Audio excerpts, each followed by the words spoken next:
Hey guys, before we start this episode, I wanted to talk to you about Type 1 lifting. So Type 1 lifting is a clothing line that proceeds of the shirts and tanks and everything else goes to the Children's Diabetes Foundation. So this all came about with me and seeing a 5-year-old girl in the emergency department that had new onset of diabetes. So just take a look at the website.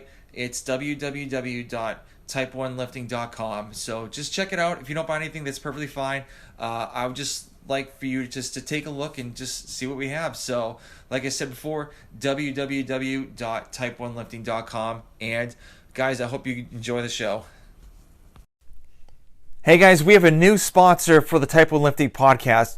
The company's called Liberté Lifestyle. So Liberté is a French word meaning freedom, and the company was founded on the desire to have freedom to choose what we want to do with our lives.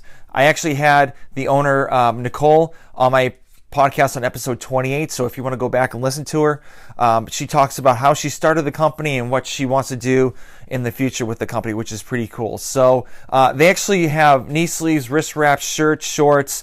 Love the knee sleeves. I have the ice cream knee sleeves, and I love them so much. The neoprene's still good. The seams haven't split compared to other knee sleeves that I've had in the past, and I'm planning to keep these for a very, very long time. So Nicole actually gave me a promo code for you guys too. So it's all capital letters, TYPE, and the number 1. So it's Type 1. So go to libertelifestyle.com, check out what they have in the store, use the promo code Type 1, and save some coin. Now let's go to the episode.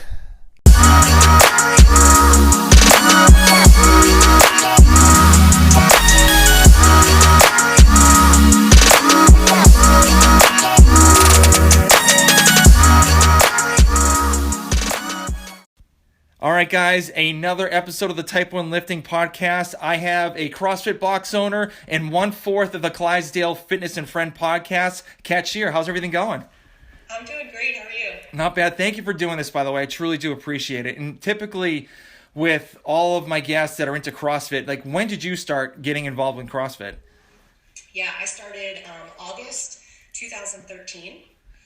A neighbor and I had been walking in the morning at 5 a.m. because 5 a.m. was the time when no one in our family needed us. We both had younger children and husbands. Yep.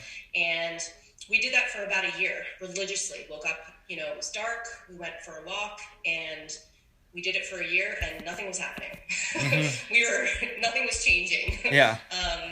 And so we ran into an old friend. We had drinks with her. She had been doing CrossFit for a couple of months and looked amazing. And we just started to go to her box. Luckily, they had a 5 a.m. class, which it worked out perfectly with our schedule. We just woke each other up and drove together. And I fell in love with it probably after like the 3rd class. I knew that it was for me. Mm-hmm.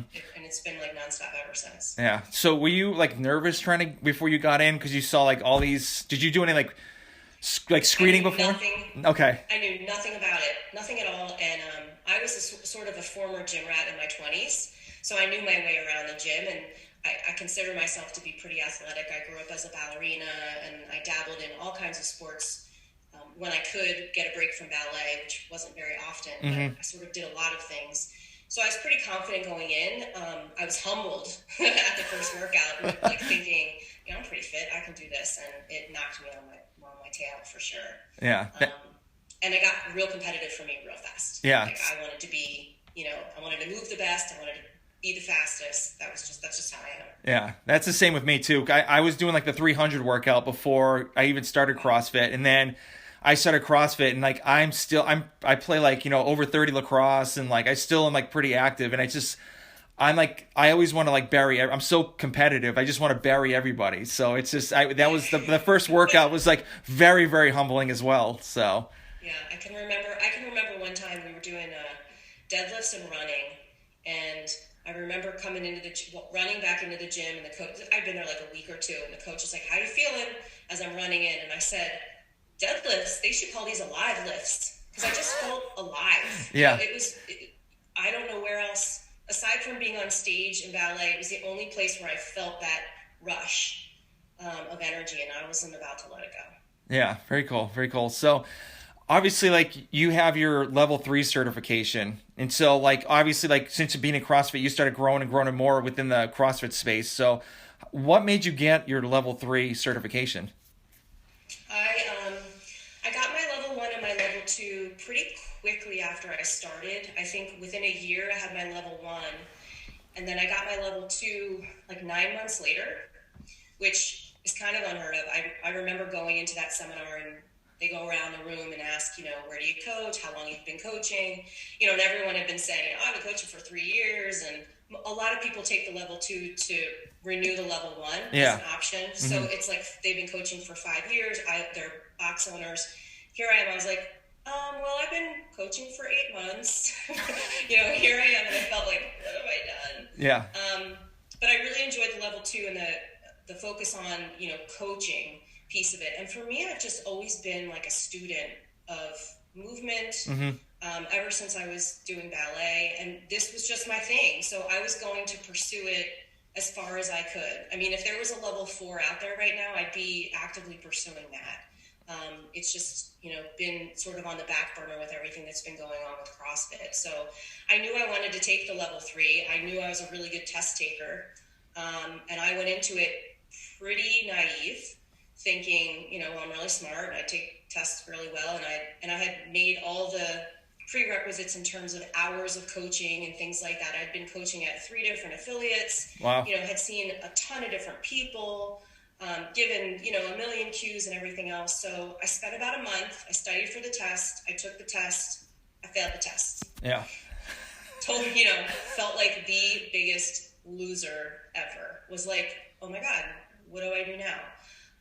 Luckily, I had a couple people that I knew from seminar staff that I had kept in touch with over the years. And I remember reaching out to one of them, sort of feeling like a failure. And he said to me, he's like, listen, it's not a big deal. Like, take your time, study, apply everything you're learning to the people that you're interacting with every day, meaning your athletes, and take it again. It's not, it's not the end of the world. And I've come to realize now in talking to other people that, some people take it 2, 3, 4 times before, they pass. So I gave it, a better effort this time, the second time around, and luckily passed the test that second time. But I'll tell you, it is a hard exam. Mm-hmm. And it takes all of the 3 or 4 hours that they give you to take it.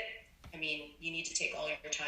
Just the way the words are, the way the questions are worded, it's a tough one. Yeah, I'm super proud that, I have that. And I think I was the first woman in the state of Delaware to achieve that certification. And I think today I'm only one of like 3 or 4 coaches in my state that have it. That's really cool. That's awesome. That's really cool. So obviously you said before that you've coached at 3 different affiliates. So how did you manage doing all that? Yeah, so I started out at CrossFit L3. That's where I started working out and wanting to coach. And after I took my level 1, they have an internship program that I took and started coaching for them. I did a lot of foundation work for them. So I worked with a lot of the clients that would come in, and I would manage their foundations. They'd have like 8 on-ramp sessions. Mm-hmm. And I sort of like built that curriculum, and I started to get more and more involved in like what it would take to run a gym like that. I was not, the general manager, and I was not the head coach, but there were roles that I wanted to fill that were sort of heading in that direction. And there just wasn't room for me to be that person. The gym's owned by 2 married couples. They have a general manager, head coach who's, super competent, and, there was no room for me to sort of do what I wanted to do. Because I wanted to take over. I was ready to like write them a check and say like, I'll just own the business now. Like, you let me do it. Yeah. And so when I decided to leave there was when I opened up a personal training business here in my garage called Catalyst Fitness. Mm-hmm. So it wasn't a CrossFit affiliate. I didn't have $3,000, to spend to be legitimate.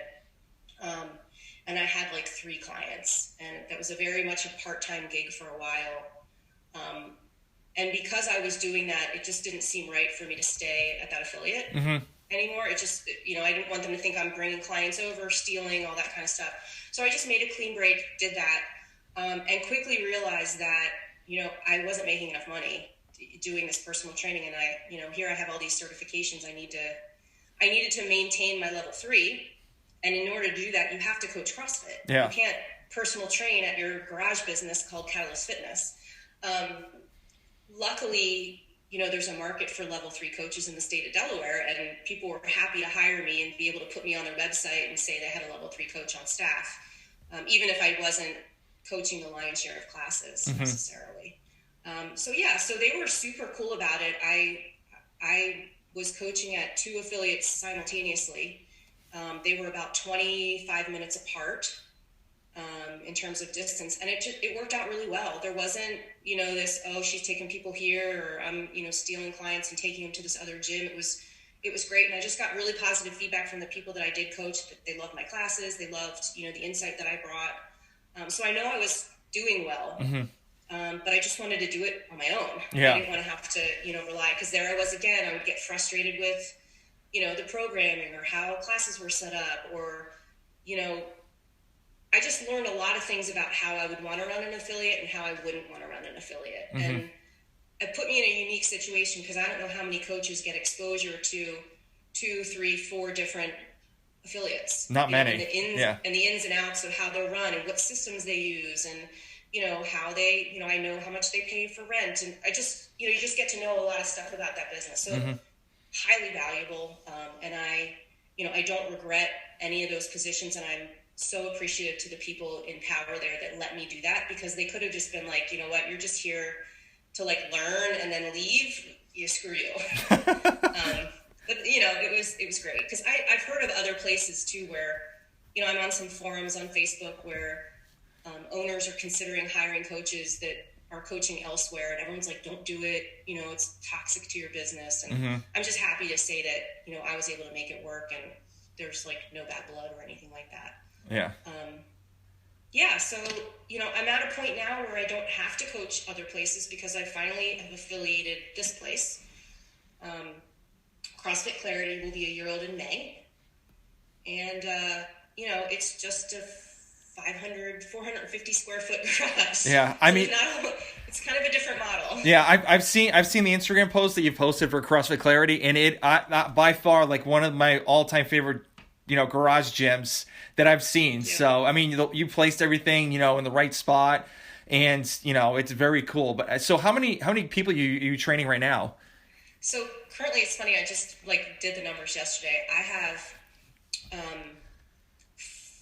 14 kids under 18, and I have about 11 adults. The kids are middle schoolers, high schoolers, seniors just about to go away to play a college sport. So they're coming here to stay in shape. I had a neighborhood group that I still kind of maintain. That was during COVID. It was kind of like gym class. Yeah. 2 days a week, 3 or 4 kids from the neighborhood would come and work out. I have sisters that come and work out there in high school. And then the women that I have 2 business partners and a friend who come every morning at 8 a.m. and we have a class for them. Very cool. And then everybody else is pretty much one-on-one. I'm really catering to people who want private training. So not personal training. It is personal, but it's private. You're not at the gym with 50 other people with your trainer walking around and all these equipment. You are in this facility by yourself. Yeah. I mean, I've done group training before, but not CrossFit wise, because I was a personal trainer a couple of years ago, and it's really hard, especially for novice people that are in the fitness space, to kind of go over them and tell them hey, you may want to do it this way instead of that way, and you have 30 other people in that area, and it's you're doing a minute on, minute off deal or whatever. And then you talk to them, and by the time they're done, it's the minute's up and they just didn't get the movement down. So, yeah. And I think most of the people that come here too, they just don't want to be on display. Yeah. They don't need to be learning how to squat and learning how to deadlift with an audience. They don't appreciate that. And I know that a lot of people talk about CrossFit boxes and how community is such a huge part of the appeal for CrossFit. And it is true. There's, boxes around here, and they all have sort of their different vibe, if you will. Yeah. You know, you've got like the competitive gym, you've got sort of the gym with like the middle-aged people that are doing their fitness, and they all sort of have a vibe. I think the advantage that I have is that I call it a community of two. So I get to build a community of two 9 times a day. And I can pivot if I need to. Mm-hmm. You know, if the community for Sally is different than the community for Joe, it's just up to me to sort of make that happen. And I think it's kind of a cool concept, you know, that our community is just very sort of nebulous. It's whatever you want to make it. And people really appreciate that it's customized to them. Yeah. Anybody can come here and feel like they fit in. Yeah, very cool. And since you opened the box in your garage, so obviously you have to have insurance with that. And so what was the process of you actually getting started owning your own box at your garage? So the affiliate process, it's not very different than a regular, you know, if I were to go get a building. And I actually had signed a letter of intent on a building on March 1st of 2020, like 2 weeks before the world shut down. Yeah. Luckily, the landlord wanted to renegotiate the terms of that letter of intent, and I just said, "Nah, I'm good. Yeah. Never mind." So it's basically the same, right? You talk to HQ. You have to get your application approved. You write an essay about why you think you want to start an affiliate. You give them your background. Picking the name is the hardest part. I wanted to name, because Catalyst Fitness was such a notable brand and I loved my logo with the C and the F, I requested the name CrossFit Fascination. And the sweet girl at HQ that responded to me said, "We're happy to approve your application. However, we can't let you use CrossFit Fascination. You can use Fascination CrossFit." And I'm like, just doesn't have the same ring to it. Yeah. No thanks. And so I gave her some other options, and obviously we landed on CrossFit Clarity because I like alliteration. But I asked her, I said, "Well, would you mind telling me like why one, not the other?" And her exact words were, "CrossFit Fascination sounds like something we might like to use in the future." And I said, "You're welcome." Yes, of course. Yeah. Yeah, of course. And they haven't used it. So, maybe, I don't know. No, we're good. We're CrossFit Clarity now. We're all in. Yeah. But that's the hardest part. And I got my insurance through CrossFit. So like the RRG, they have their own sort of policy group that you become like an owner of the company. You pay a bond and you get into it. It just seemed the simplest to me. When I talked to my homeowner's insurance guy, he was like, "I can't help you. You need like commercial insurance." And everybody was trying to charge me like this super huge premium, and they didn't quite understand what I was trying to do. And CrossFit has certain levels of insurance that you need, so that it wasn't matching up. So it was just easier for me to do it that way. I may have spent a little more money, but I know I'm covered. Yeah, I mean, it's well worth it. I mean, sometimes the money's well worth it, just spending for it. So very cool. And so we talked before. You said you've trained actually some diabetics as well. So how do you manage them compared to other people within the your training facility? So I currently have one client who is a type 1. She's in her 50s. She's been with me about a year and a half. And she has trouble managing her insulin a lot. She's got lots of highs and lows. So I would say she's not quite as consistent coming here as she would like to be, because she has some good days and some bad days, and it causes her not to be able to come. We talk a lot about nutrition with everybody. Yeah. She's part of my 8 a.m. group, so she comes with 2 other ladies. So there's a little bit of interaction there. But she always comes with a can of Coke and like some Skittles, because she's trying to figure things out. So my goal for her is to really get her insulin under control, because I think we can help with that in terms of just giving her a little bit of awareness and what that looks like. Now, I will tell you that I think I worked the Road Winter Classic in Cleveland last year. There was an athlete competing who had like a pump or something, like a monitor, like a Dexcom. Yeah, in her arm. And I took a video and I sent it to my client, and I said, look what I found. And she was so excited. She was like, "Oh my God, that's so cool."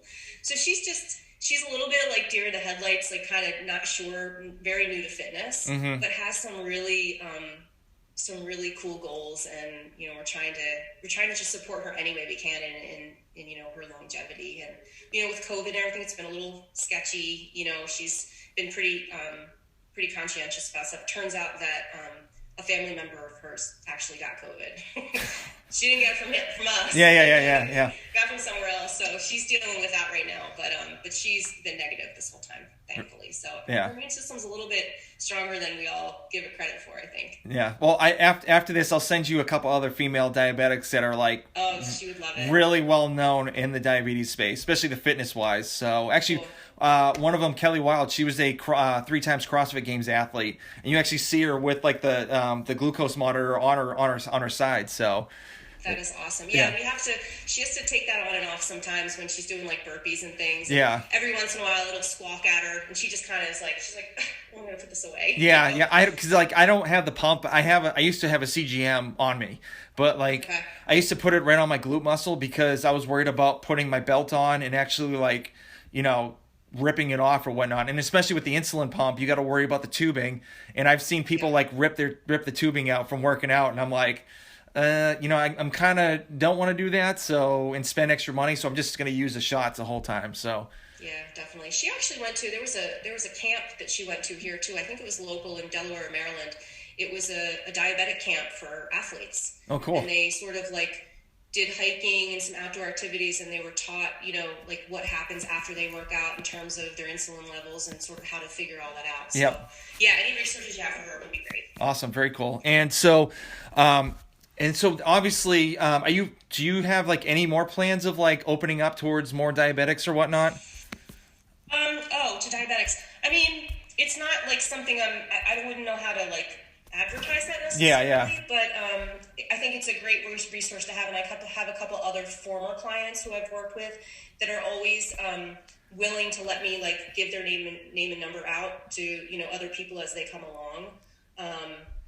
So yeah, I mean, that's definitely something that I would consider. And, you know, I do mention it if people tell me about it when they're thinking about signing up here, that I have a little bit of experience. I mean, I don't know what I'm doing necessarily, just have the experience of like 2 or 3 people that I've worked with and what their experience has been like after working out here. Yeah, just have a bag of Sour Patch Kids on the side and apple juice. Yeah, I mean, I need that pretty much for some people anyway. Yeah. I'll get the, you know, the random client who will show up at 11 o'clock in the morning, hasn't eaten anything, you know, and gets really lightheaded, and I'll grab like a banana, a cracker, and some peanut butter, and I'm like, here, yeah, try one of these. Yeah, I've had those instances before too, but I've had one that I remember. We did a workout, and he had a cinnamon roll like right before he started working out, and just went absolutely pale, and just started like just getting sick, and like that was the only guy I've had like get sick like that, and I'm like, all right. I'm like, now you know not to have like cinnamon rolls after, like, you know, right before you work out. And he was a younger kid, so I mean, he didn't know any better. Yeah. It's important too to just like, you know, you really want to try to maintain that homeostasis as much as you can. Those ups and downs are rough on your body. Oh yeah, sure. I trust me, I know. Yeah, definitely. So now I want to talk about the podcast. Now I'm a big fan of your podcast, you know, because. Awesome. I listen all the time. I want to kind of like get to your guys' levels, hopefully one of these days. So, and I always try to like learn something new from like listening to you guys. And so how did all like you guys coming together like happen? Yeah, well, so the Clydesdale Fitness and Friends started last November. Scott Schweitzer is the Clydesdale, and he had been doing his podcast for the gym that he belonged to, Shred CrossFit, and he decided to just he was unhappy with his job, and you know how we all get sort of stuck in life and you know, try new things, and so he decided to give this a go with 2 of his friends from the gym, who they had like a chat group. You know, they'd always talk about CrossFit, and when, you know, back in normal times before COVID, when there were competitions and things, they would watch online and talk to each other and comment on it. And he said, why don't we just do this like thing, you know, on YouTube, or at least it was, I guess, just audio at first, and turn it into a podcast. It was easy enough. He got, you know, a little mic and just started talking. They had some relationships with some local athletes they're out based in Columbus. And so they met with like Christy Aramo O'Connell and Spencer Panchik, who were, well known in the CrossFit space. Yeah. They went to their gyms, they worked out with them, and then had an interview, and that was going to be sort of the model going forward. Fast forward to March, COVID hits, nobody's going anywhere. Scott and I were connected in January at a CrossFit competition, and he decided to have me on his show as a guest. Because they were doing like some human interest stuff, and I didn't really, I'm certainly not like a famous athlete or anything. And we talked a little bit about me quitting corporate America to start this gym, and that was sort of the gist of my story.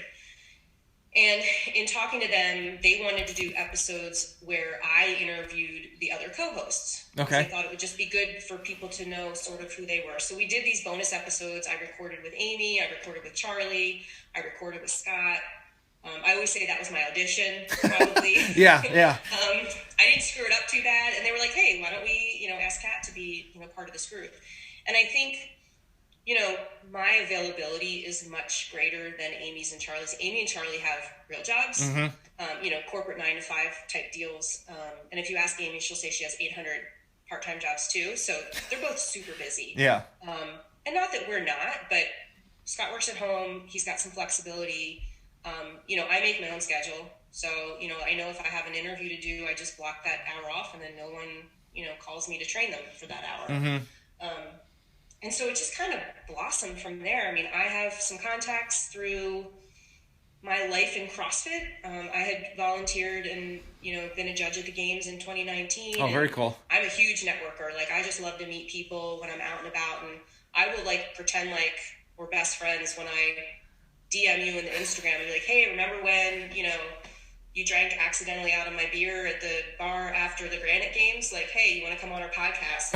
It's just, yeah. I don't really put anybody on a pedestal, and it's just, everybody's just, they're human beings, and, we like to hear their stories, and we want to be different than sort of the run-of-the-mill podcast where you just sort of say, where'd you grow up, and how's your life, and what'd you do last year at the games? And we get some really cool nuggets from people. Yeah. I think we're really laid back, unassuming, and we just kind of have conversations, and we have many surprise moments where oh crap, we just talked about something super deep that, nobody's gotten. And so it's a little bit of luck, a little bit of, our combined efforts, networking, and getting some cool people on the show, and we just have a blast. Yeah. So do you do this? Do you ask, obviously you said you've asked for other people. So I think a lot of your interviewees, are they more they're more likely to do it? Say, hey, yeah, I'm definitely on for it. Or have you ever had other people say no, I'm not interested? We usually, people that aren't interested just won't respond. Right. So yeah. I never even had someone that say hey, thanks for reaching out, but no thanks. Usually just get ghosted by them. But I think Scott being a male, me being a female, I think it helps. He doesn't want to give off the creepy vibe with some female athletes and be like, hey, come on our podcast, And so I can do that. And I do think that sort of my credentials as an affiliate owner and as a level 3 coach kind of help give a little bit of credence to, it's not like I'm just some random person. I mean, I am a random person to them a lot of times, but I think it depends on how you catch people too. I mean, I've DM'd people and have not heard back from them. And then I've maybe commented on one of their posts and said hey, we'd love to have you on the podcast, check your DMs. And then they'll go back and respond to my DM because they didn't know to look for it. Oh, that's right. That's a good idea. Yeah. So there's just different angles. I mean, Sam Briggs and Nicole Holcomb, we had those guys on the show. We love couples. Couples are so fun because it's very different from what you're used to. I mean, normally it's just Sam Briggs. Has anyone thought to talk to both of them at the same time? Yeah. You get different bits from them because of that. And so I've been pursuing Sam Briggs for 6 months, and she must get 8,000 DMs, right? Yeah. I DM'd Nicole. I was like, hey, would you like to be on our podcast with Sam? She's like, oh my God, that would be great. Let me get Sam, let me figure out, when we can do it. And boom, it happened. So it's just, you just kind of have to be creative. And it's not me being sneaky. We wanted Nicole on. We were going to ask Sam to bring Nicole when we asked Sam if we had gotten her. Samantha Briggs is what I'm talking about. I know. Yeah. I don't don't know your audience. No, there's a lot of people are in the CrossFit space, so they know. Yeah. So you just kind of work different angles and try not to be, creepy about it. Yeah. I think is sort of, and it helps that we can say, hey, we've had Matt O'Keefe on and we've had Tommy Marquez on. And like as you build that base, hey, we talked to Sam Briggs last week. We'd really like to have you on. Like just name drop. Yeah. Because it just kind of adds some legitimacy to your podcast. Yeah. And then people that I've asked Chandler Smith 1,000 times and he's not responded. He did respond to one of my DMs yesterday. It wasn't a request for a podcast. It was like a comment on one of his stories. And I think that's the other thing. You just kind of have to build a rapport. Yeah.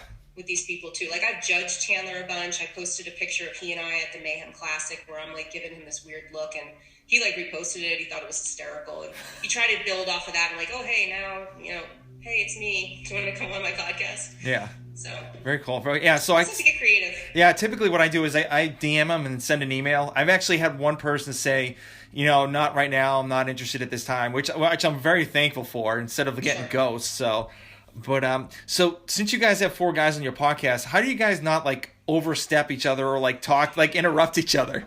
It's hard. It's like, do you guys raise your hand? Be like, hey, my turn. We actually, it was funny. We record over Zoom and we've been trying to figure out a way to use Zoom as like to be able to raise your hand if you have a question. Yeah. But we've never figured it out. And if you're too like into the moment to be looking at the chat and all this other stuff.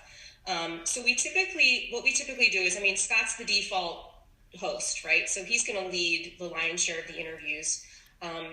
There are certain interviews that like I will book that Scott will say like, hey, if you want to lead this one, you can. Because some of the people that, I book are people that I specifically really want to talk to. And so I'll do the research and I'll lead the conversation. Amy's done that a couple times too. Charlie's fine just giving some zingers every once in a while. So he does not need, to be center stage at all. I tend to overpower a little bit. That's just how I am. And then Scott will just interrupt me and get back to his lines of questioning. It's definitely something that we still struggle with and need to work on. But so far, so good. We're just, the more we do it, the more comfortable we get. Yeah. Interacting. But it is difficult. There's some days when if it's just 2 of us, I'm kind of a little more relieved and less stressed out about how it's going to go. I think it can be overwhelming for guests too. Sometimes when they, they're like, they see the screen with all these boxes and they're like, oh man, this is like the Spanish Inquisition, Yeah. And especially with the Zoom interview, when like someone starts talking, like the main screen pops up and it like back and forth, that could definitely be intimidating. I've actually tried to have like other guests on my podcast. It's just hard because of scheduling wise. Cause I work, that's the other piece. Yeah. I work like weird hours. I work a 9 to 5 job too. And typically like the times I could do it are, from like 2 to 4 on the weekends, because my 2-year-old daughter's sleeping. My son Bennett's like running rampant downstairs, like watching TV, and then at night it's like has to be like after 8 p.m. or later because I put my kids down at 7:30, and then I have time to like get ready for the podcast, and it's hard for other people because some of the people are in the same boat as I am. So like there's one guy I wanted to talk to. He's been on your podcast and. Just trying to schedule something, it's like almost impossible. I'm like, hey, what about this time? And he's like, nope, can't do that. Got a class, or I'm putting the kids down, and so it's like super hard. Yeah. You just like trial and error, and for some of the really important ones, I've done this once. I hate to admit it. Scott. The other thing is, Scott will book his guests, I'll book my guests, and we don't have transparency in everyone's schedules all the time. So we just kind of have to go like, okay, I hope somebody can go. Yeah. And we've had some really cool guests that I've had to miss because, I have a client and I can't, who was already booked with me. I'm not going to be like, oh, sorry. I did do that once though. I think it was probably, I wish I remember which interview it was, but it was probably someone awesome. It was probably worth it. Yeah. We're going to have to reschedule your session. I know fitness is important, but I need to talk to this person. Yeah. I've talked to Scott on the DMs once in a while, and he's been telling me you guys line up a guest. Who's your like dream guest that you can get on? That we haven't that you haven't ever talked to.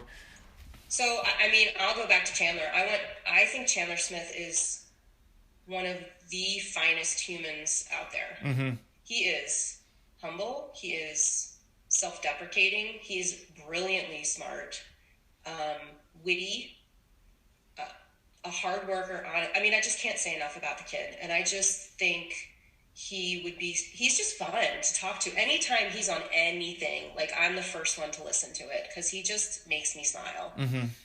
So he would definitely be somebody. I'm also really interested in talking to Max Elhaj, the training think tank guy. I met Max in an airport in Madison, Wisconsin after the games. Oh, very cool. Everybody's flights were delayed. I think there was like wind or bad weather or something. So, you're in the airport for like an extra 4 hours with like the entire CrossFit Games just like milling about.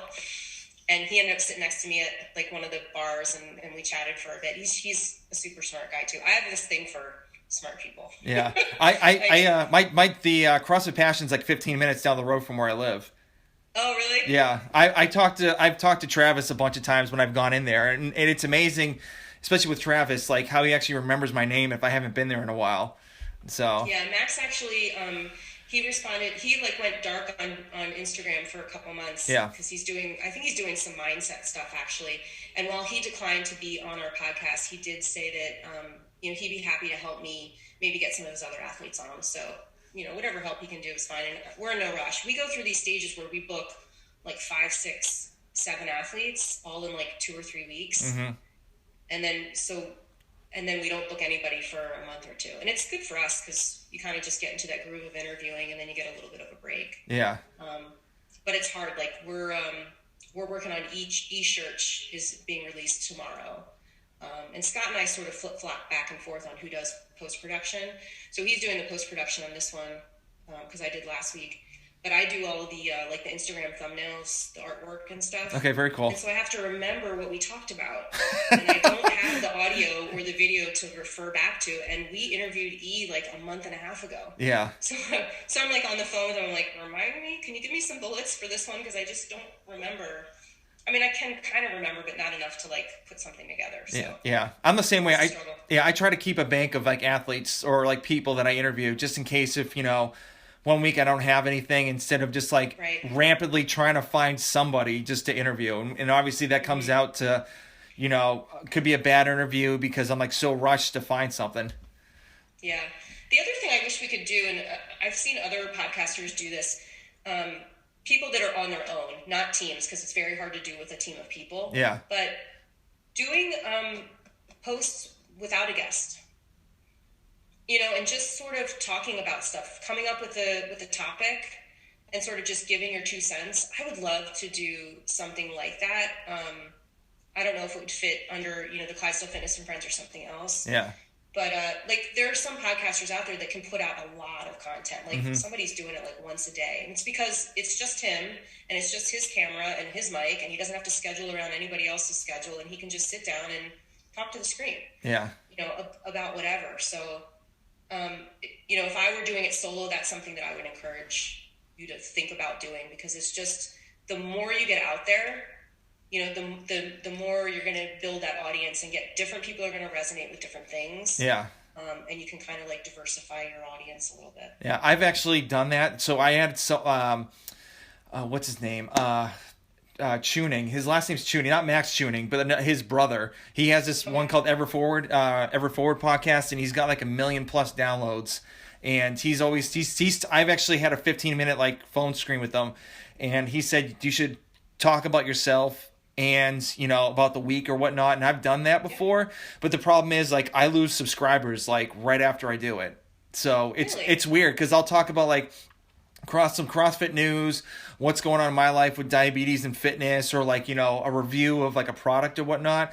And then like right after I posted it, I like drop subscribers. So it's been like, I haven't done it in a while. So I think it's been a month since I haven't done it. And it's my followers, my subscribers have gone up a lot. So it's it's interesting. People are finicky. Yeah. And the thing is, like, I did the info about myself in the news like on Monday, and then I do releases of the podcast on Tuesday. So I don't think they want to hear me 2 days in a row. Maybe, I don't know, or maybe just move it over to Friday or whatnot. So yeah, finding that sweet spot too for releases and stuff is always kind of tricky. Yeah. Yeah, I like Tuesday because it's like everyone's like a lot of people like new books come out on Tuesdays, records sometimes, but I just think I really wish people would release on Saturdays and Sundays. Yes. I know it's not traditionally a day because of when everybody used to actually drive to work and go into an office building. Monday through Friday was always sort of the norm. But I'm telling you what, me as a consumer of podcasts and YouTube and things like that, I get really lonely on Saturdays and Sundays when there's nothing new. Yeah. Like refreshing. I'm like, oh, I just want to hear something new. Yeah, I think I might do that. We'll see. Who knows? I might just try it. I'll just like throw it out there. But another podcast you should listen to. It's the Misfit Athletics podcast with Drew Crandall, Sherb, and Hunter. They do They do an episode once in a while. It's called the Unprepared. And so Drew actually throws a topic to the guys to kind of like talk a little bit more about the topic that he threw out there for him. I like that. So yeah, I follow that program, and I actually had him on my podcast I think last week. So awesome guest. So speaking of misfits, weren't Taylor and Andrea Nisler, weren't they misfits? Yes. Athletes? Yep. How do you feel about that? Them moving to Mayhem? I mean, everyone moves. I mean, it's not. I mean, like Misfit has like a bunch of people that actually have stayed for a while. Like Cody Mooney's still there, but he's not doing the games. He's kind of retired. And there's other people there too. It's like people move all over the place. I mean, Chandler Smith was part of Misfit Athletics. He moved on to, he went to Training Think Tank for a little bit, and then he went to check out Mayhem, but now he's in Comp Train, which I think is good for him because of the mind games that Ben Bergeron can give him. So, and, I mean, everyone moves. And so I'm not, whatever. I mean, I like the program. I like the guys. I've been with them for quite a while. And so I took a little break off the Comp Train, and I kind of regret it. So, but really? Yeah, I mean, I don't mind it. It was I was pretty much I was on the free membership, and after that, probably 6 months into it, they cut down everything to just do a WOD, and I'm like, I want a little bit more than that, and so I got really fit on Misfit, and I decided I'm like, screw it, I'll just pay the $10 to them because they deserve it more than Comp Train because I've gotten a lot more out of it. I think I started with, I think when I started getting serious about competing as a master's, because I started at 40. So yeah. I was a master right from the get-go. I think I did Invictus Masters for a while online. I did Invictus Gymnastics because I really struggle. I still struggle with gymnastics movements. They're not my greatest. And then we did a stint, and it was me and the head coach at Kennett and a couple other people. We would do open gym stuff. We follow Push Jerk. Have you ever followed No. pushjerk.com? No. It's free. I don't know who is behind it. I've DM'd Push Jerk a couple times and been like, who are you? What is who is this person behind it? The programming, it's always strength and a Metcon. So it's you have to have 90 minutes to get through it all. Yeah. But it's really good. Yeah. I'll look into it. Yeah. 100% free. Nice. Yeah. Love it. Very, very cool. Yeah. I was on CrossFit weightlifting. CrossFit weightlifting for a while. And then they just said, we're not doing the CrossFit portion. We're just doing the Olympic weightlifting portion. And so then I needed to find something else. And then that's when I was doing research, and that's how Misfit came along.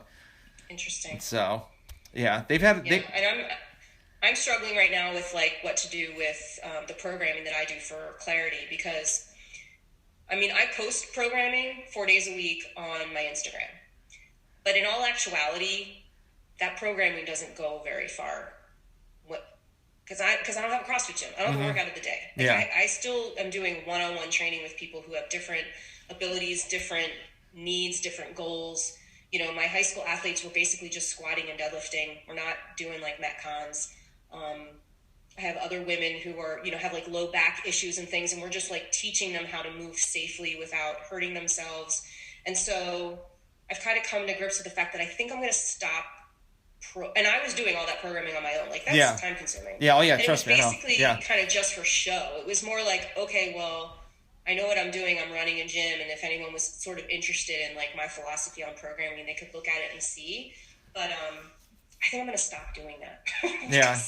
It's just a lot of work, and I wasn't using it at all. I was why am I doing this? I'm putting up these beautiful graphics, 4 times a week, and then not following it. So I got to figure out what I'm doing now.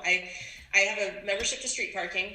Okay. That Miranda graciously gave us a free, like 3-month preview of it for interviewing her. And now I'm on my second 3-month stint of it. And I might use a little bit of that like for my own fitness, but I actually am a paying member at CrossFit Kennett Square. Okay. So, because it's just me. I don't have another coach who coaches a class that I can pop in on, and I am completely useless by myself here. Like, I will not finish a workout. Yeah. I train in my basement once in a while, but I go to a global gym Monday through Friday at like 5 a.m. because I can't drop weights down in my basement because everyone's sleeping and my wife would kill me. So like I typically do like my workouts down in the basement on the weekends. And it's hard. I mean, it's hard because just like I did a burpee workout from Misfit and I was at the last one and I'm 6'6", so the mats are like only 6 feet long, and so my feet are like getting caught on the edge of the mat. So I'm like, forget this, I'm done. So I mean, and there's been other times during COVID when I was training at night because when like the gyms weren't open, I'd be training at 8 a.m. to 10 p.m. and like I'd hit low blood sugar and I can't work out for the day. So it's like, just a waste. But like training in the morning, I do it's not intermittent fasting, but it's like I don't eat for like 12 hours. And I feel good with it, just work out, have normal blood sugars, and then just go. And then obviously with the high volume, like HIIT training and like CrossFit workouts, your blood sugar goes up a little bit, but then the hormones kick in. That's because of the hormones. But then after that, it'll like a half hour, it goes back to quasi-normal. So that's good to know. Yeah. So it's like your body's in like fight or flight the whole time during like the Metcons and heavy lifting. So like I said before, the hormones kick in. And, I've actually taken insulin like right after I worked out, and that was like the worst mistake ever. Just like my blood sugar just tanked. So, but I mean, you live and learn. I mean, I've only been a diabetic for 5 years. So just learning about like foods, like I can't take BCAAs or anything like that because it'll shoot my blood sugar up to like the 300. Yeah, they're all overrated anyway. Yeah, exactly. So like just testing stuff out. It's like, it's hard. So it's just like, you wake up and you're like, what the heck happens? Like, do you follow like more of a ketogenic or a lower carb diet? No, I eat the same thing pretty much the whole time. I'll eat like a bowl of oatmeal in the morning, and then I'll have like the same lunch, and then for dinner it's like protein, carb, and then like a vegetable. So, and then I don't really drink that much, and I don't really eat sweets that much because if I eat sweets the next morning, my blood sugar will be like through the roof, and I'm like, forget this, it's not even worth it. And you feel like garbage right when you're ready to work out the next day. So, right. So interesting. Yeah, everyone's different. So like I've talked to so many other diabetics and told them about like what's going on with me, and they're like, yeah, that doesn't happen to me. So I don't know what to tell you. So yeah, it's really not. Yeah, it's not fair. Yeah, I know. So now I kind of want to talk about the Open real quick. So do you have like any goals or like any goals you want to hit during the Open or whatnot? So I have really let my fitness go. I would say over the last year and a half, within the last 2 months have started working out regularly again, like 4 or 5 times a week when I, finally decided to join CrossFit Kennett Square. So no, I don't really care about this Open for myself. Yeah. I have 5 clients signed up for the Open. Nice. Under Clarity. So I'm super excited for them. And I have people that have been working with me for like 2 years, and I have people that have been working with me. I have a lot of kids that signed up. I have 4 teenagers. Very cool. That signed up. And I think 2 or 3 adults. So there's 7 of them, plus myself. So I will do the Open at Kennett Square on like a Friday, 10 a.m. They're just going to do like during classes and just have people judge.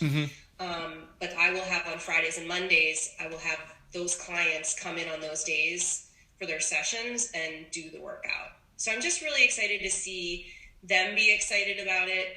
It's definitely one of those things where I'm taking myself out of the equation this year completely. I've always joked that when I'm 50, I want to make the games. And I'm 48 this year. So I got like another couple of years to sort of figure things out.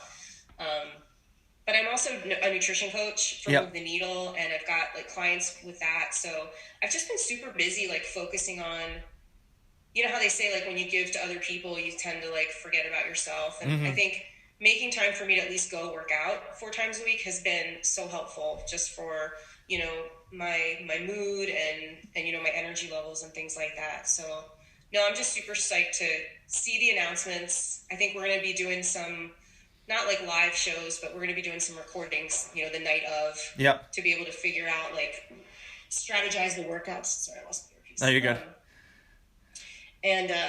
And things like that. But no, I'm more excited for, you know, it's like I'm more excited for my kiddos than I am for me. Yeah. So are you kind of like, is it almost like a stress reliever for you that you don't have to like stress too much about the open?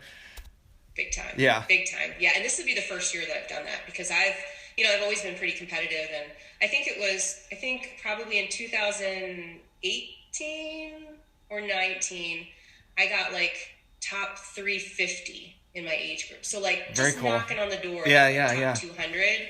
I had hip surgery in 2016. So I had a torn labrum and had that repaired and thought like that was going to be the end of my competitive career. But, you know, I'm still like hanging out, winning local masters competitions with like some partners that I partner up with. So very cool. As long as that's still happening, like I'm okay. Yeah, very cool. Yeah, do you think they're going to do like more than one workout a week at all, or? I'm guessing once or twice there'll be like an A and B type component. Yeah. I really hope they don't repeat any workouts this year. Like I hope we just sort of like total clean slate the whole thing and forget about what's happened in the past because I feel like the past is the past. I'm like, let's just start new, start fresh. So if Eric has anything to say about it, Eric Rosa, you know, maybe we don't go through that whole like repeating nonsense, but yeah. Time will tell. Yeah. I was worried I was thinking, I'm like, they need a pull-up bar and they only said one dumbbell. So I was like, okay, all right. So I was thinking they were going to do like 19.5 or 19.1 with like the dumbbell thrusters, the toes to bar, and the double unders. Oh yeah, no, they won't be able to do that. Yeah, and so my problem is like I'm trying to find out a place to do the open because I have everything, but the dumbbell is a 55-pound dumbbell that I have. Oh, it's not a 50? No, because like I was told like when I was personal training, they used to get rid of all this free stuff like they were gonna throw out, and they were throwing out like a pair of 55-pound dumbbells, and I was like, all right, I'll take them. Yeah. I took everything. Like if you look at my basement, it's all like stuff from the old like gym, global gym I used to work at. So. I love it. Yeah. Where are you located? I live half hour north of Atlanta, called Cumming, Georgia. Okay. So it's like I said, 15 minutes like south of like Alpharetta where CrossFit Passion is. So you only go up 400 and it's like right there. That's awesome. Yeah, and I'm originally from Massachusetts, so I moved down here like almost 6 years ago. Oh, okay. So brand new to Atlanta. Yeah, kind of. I mean, I think I'm kind of used to it now. So I've been here for 5 years. So I'm afraid that either squat snatches or dumbbell overhead squats are going to be in the open. Those would be challenging. Yeah, I suck it. My overhead with the dumbbell is so bad. I literally have to like torque my whole body, just like almost like it looks awful. So I have my friend I have a girlfriend who works out with me every other Saturday here. Mm-hmm. She'll come here and we'll work out. It's the only way I work out here is with someone pushing me. But we did single arm squat snatches with 35 pounds. And man, they were ugly. Like I've got one foot like up on the ball of my foot, the other foot's flat and all twisted. I mean, I'm below parallel, but it's not pretty. Yeah. Were you wearing lifters at the time or no? No, but I wear inserts in my regular shoes. I wear either the Versalifts or the ROM 8s. Okay. Which are just basically like wedges. Yep. I have really bad plantar fasciitis on one of my feet, and actually a little bit of a heel elevation helps with that. So I wear them 24/7. Okay. All right. And if there's pistols in the workout, I might stick a second pair in, just because. Yeah, I used to be really good at pistols, and then I found out that my kneecaps, like if you look at my femur, my kneecap is higher up on my femur compared to where it's supposed to be, because that typically happens with like taller individuals, and so there's been times where like I can't even bend my leg. It like hurts so bad, and so finally like they're like, okay, you need to do like more mobility, like all this stuff, and like just kind of take it easy on the pistols. So I used to be able to sit down on the bottom position and hold it for like 10 seconds or whatever, and then pop back up with like regular shoes. And then now it's like I'm praying to Jesus if I can actually get one. So Yeah, I don't have real good dorsiflexion, and my ankles are a little stiff because being a ballerina, you never really flex your foot. Your foot's always pointed. Yeah. And so the tops of my foot are very loose and the backs are very tight. And so, and I'm talking, 12 years of that. And also, like, it sounds silly, but like working in corporate America, wearing high heels all day, every day for a long time. Like, I've had to really work. I remember when I first started CrossFit and I was still working at Chase, I decided that I wasn't going to wear high heels anymore because, for the betterment of my, dorsiflexion. Yeah. So I stopped wearing them and it helped, but I have some really bad ankle mobility. Yeah, I can imagine. So we're getting close to the end. So a couple more questions. So do you have a favorite book that you want, like, that you like or like to give out to your friends? I'm reading one right now. I can't remember the name of it. I think it's called Serving the Table.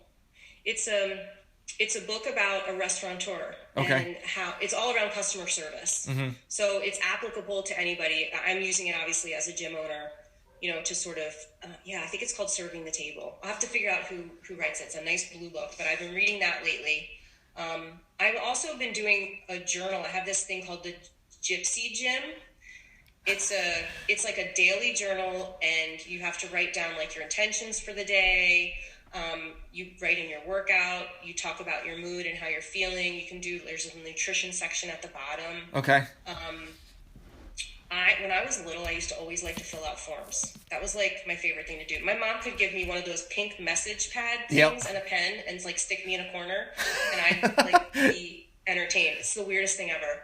So anytime we go to like a new doctor, new whatever, I'm always the one filling out the forms. But I think that sort of satisfies that itch in me that I get to like fill it out and write every day sort of what I'm doing. And I have all those things in different places in my phone and everywhere else, but just having it in one place is kind of nice. Very cool. Very cool. So do you have any goals that you want to hit like by the end of the year at all, or like business wise, personal, or even the podcast too?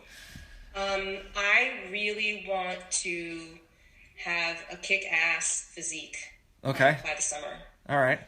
It's long overdue for me. I've been in a little bit of a rut, and heck, I'm a nutrition coach. Like, I need to look the part for sure. So I'm really trying to dial that in, and do that. I found that over the last year or two, my waistline is getting bigger and bigger, and it's not fun. It's not cute. So I'm gonna work on that personally. I think business wise, I still want to open up a brick and mortar. Wow! Really after all this too. Wow. Yeah, I do. I think it's gonna mean a lot of different sacrifices for me. Like just being right here next to my family and my house and my dogs and my laundry and all is very convenient. Yeah. And I know if I start a brick and mortar, it's going to be a ton of work. Yes, I can imagine. But I think in my heart of hearts, it's still something that I want to do. All right, very cool. Very cool. Awesome. So where can people connect with you if they have any questions with like podcasting, personal training, or pretty much like even nutrition wise? Yeah, Instagram's probably the best way. I'm at CrossFit Coach Cat, all C's. CrossFit Coach Cat, yeah. CrossFit Clarity has its Instagram page. Catalyst Fitness has an Instagram page. So you can find me on all those places. And I'm Kathy Cakes 7 on TikTok. Oh, all right. You're on TikTok too. I need to get more on that. I have like one that went viral, and then like I just haven't posted anything on it. So. Oh, really? Yeah, it was. I had this one. I was doing like power cleans, like hang power cleans with like a large amount of weight, and this like girl was like in the background, and I pointed an arrow because I didn't notice till like the last minute, and I pointed an arrow to her, and she just sitting there looking at me, just drinking water, just chilling out, and so it blew up, and so I'm like, I kind of want to tell the girl, I'm like, hey, you're on my TikTok, but I'm like, nah, it's not worth it. So I was like, take it easy. TikTok famous. What's your handle on TikTok? It's everything's all type 1 lifting. Type 1 lifting. Yeah. Okay. And so. Well, thank you very much for doing this. I truly appreciate it, and especially taking the time away from your weekend to actually do this. No worries. I was happy to. I'm honored to be on. I appreciate it. Well, thank you very much, and we'll talk later. Okay. Sounds good.